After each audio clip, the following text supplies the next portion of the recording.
David Reichelt is a colorblind former Iraq War veteran, the medic who wanted to become a filmmaker. Instead, he's become half of the team behind Color Switch, one of the most popular mobile games to release this year. The game has nearly 4,000 reviews on iTunes, and it's been downloaded between 10 million and 50 million times on Google Play, with over 200,000 reviews. I wanted to be a filmmaker. I had around $8,000 roughly Rs.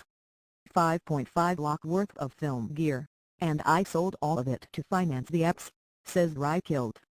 Otherwise, I did part-time jobs including cleaning pools and parking cars to pay for myself. I lost $15,000 to $20,000 roughly between Rs. 10 lakh and Rs. 13 lakh along the way, but then Color Switch caught on, and there are now 50 million downloads. It was the #1 AKB on the App Store for 27 days, edging out Flappy Bird's 21-day streak, and it's got one more thing in common with Flappy Bird: it's a one-touch endless progression game, where you tap the screen to make your character bounce upwards, and progress through a series of obstacles, with excellent timing required to see you through. A small mistake and you'll hit an object, which means it's game over right away. Also see, here are 800 Flappy Bird alternatives that are not simple clones. The similarities and they're those, unlike Flappy Bird, which borrowed its artwork and otherwise looked so terrible it was kind of endearing. Color Switch is slick. It's sleek, with a great-looking black and neon design, and pulsing music that hooks you into the game from the very start. Also, where Flappy Bird is a one-trick pony that really wouldn't have been memorable if it wasn't for the insane difficulty level, Color Switch incorporates a number of design elements that elevate it and make it more than just another Flappy-style game.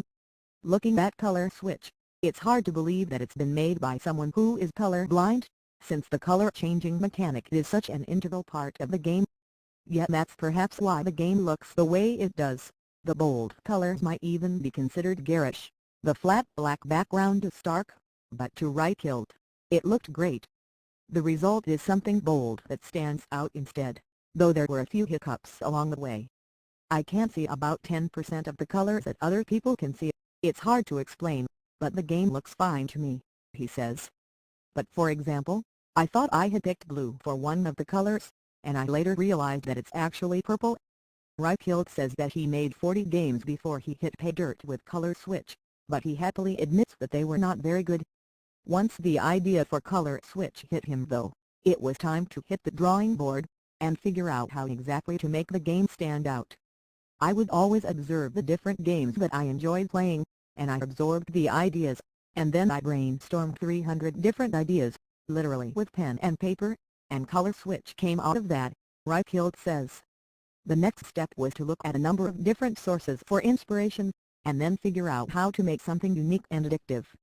David_Reichelt_color_switch.jpg I downloaded every game where you have to tap to progress upwards, and took them apart, to figure out their DNA, says Reichelt. What were the parts of these different games that were fun, that were rewarding as a user, and what were the parts that did not really work? Inspiration could come from unlikely sources. I was opening up my Gmail account one day, and you know how there is a round icon that flips through different colors when it's loading? He asks. That gave me an idea about the look of things, and how the color mechanic could work. The result of all these ideas was something that clearly draws inspiration from a number of different sources, from games such as Flappy Bird or Crossy Road, to the visual stylings of Tron, but has its own unique identity. Also see, a game of clones. Mobile games will be cloned and there's nothing you can do about it. The way the game works is simple. You're controlling a small ball that bounces upwards every time you tap on the screen, and drops back down otherwise. Ahead of you are a series of obstacles, spinning circles, pinwheels, pulsing orbs and fast-moving bars, of 4 different colors: cyan, magenta, yellow, and purple. These near-neon colors stand out starkly against the plain black background, and the obstacles are segmented into these primary colors. The gameplay mechanic is simple. There are stars, which are points, and there are discs, which change the color of your ball. The ball can pass through obstacles that are the same color, and if you come into contact with a different color instead, you instantly smash into smithereens. with little blobs of every color flying off in every direction. It's a simple game but one that's really compelling, and it's come a long way from his first game, says Reichelt. My first game was called Baby Three Horns Great Escape. It was about helping this baby dinosaur. We outsourced the programming for the game and it was a bad experience. The game didn't feel right to us, he says. In the end, we decided that we need to be able to do this in-house. Baby_3_horn.jpg. After that, Reichelt says, there was a number of games made for the Nook. These were super basic games, he says, but over time the team was gaining experience and getting close to the point where it would be able to make color switch. When you start playing the game, it's easy to understand it's so popular. It's visually upbeat, simple, and frustrating at the same time. It never feels like the game is cheating when you die, and you always think, just one more turn and I can do better. There are lots of small cosmetic features to unlock along the way, but the core gameplay never changes, and it's perfectly suited for lots and lots of short attempts. Dying is dramatic, and feels like a carnival. The colors are steady but the steady thumping beat of the music is unrelenting, and everything seems to pulse like a carnival. The color mechanic adds a unique twist to what would otherwise be a very simple game, and the visual and audio design do a great job of keeping you addicted. The music was first made by a DJ friend of one of the team members, Reichelt says. I then cut the music from one of the tracks to suit the game, and it just fits, he adds. Color_switch_gameplay.jpg. The game's multiple characters keep you interested, and it's a free game that makes money through displaying ads.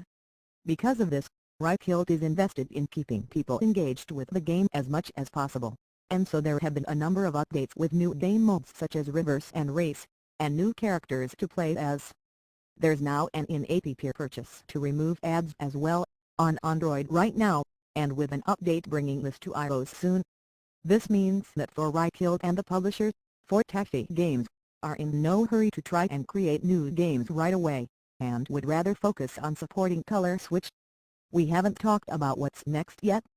We're nearly at 50 million downloads, and hopefully we'll hit 100 million this year, so there are lots of small updates we're going to do that should keep people interested, he says. He's not sure what comes next, but he tells us, it's funny, because I had to sell my film gear to fund the app, and now I've gotten a decent amount of money, and I've bought all my film equipment back.